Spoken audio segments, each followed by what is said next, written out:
Ruski predsednik Vladimir Putin je namreč na ukrajinski polotok Krim poslal svoje vojake. Ljudje po vsem svetu so zaskrbljeni, okoli 50 ljudi se je v podporo Ukrajincem zbralo tudi pred ruskim veleposlaništvom v Ljubljani.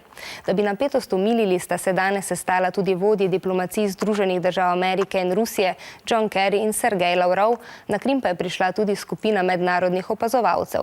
Poglejmo, zakaj je do zapleta sploh prišlo. Polotok Krim leži ob Črnem morju in je del Ukrajine, pred drugo svetovno vojno pa je spadal k Rusiji. Zato okoli 60% prebivalstva tu še vedno govori rusko in ima ruske korenine.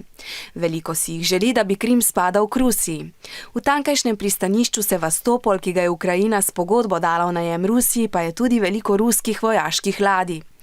Predsednik Putin pravi, da je na polotok poslal svojo vojsko, ker želi pred nasiljem zaščititi ljudi ruske narodnosti. A številni poznavalci razmer se s tem pojasnilom ne strinjajo.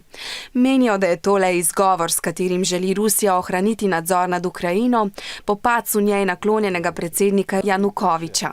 Nova ukrajinska vlada je prihod ruskih vojakov razumela kot vojno napoved, zato je v pripravljenosti tudi njena vojska. Na Krimu zato vlada napetost. Ljudje se bojijo, da bo izbruhnila vojna. Politiki z vsega sveta si prizadevajo, da se to ne bi zgodilo. Mnogi svetovni politiki Rusijo obsojajo, ker menijo, da krši mednarodne zakone, saj nobena država ne sme svojo vojsko odreti v drugo državo. Ameriški predsednik Barack Obama je Rusiji že zagrozil, naj umakne svoje vojake s polotoka. Sicer jo bo mednarodna skupnost kaznovala z osamitvijo. A Rusija, kot kaže, tega še ne namerava storiti.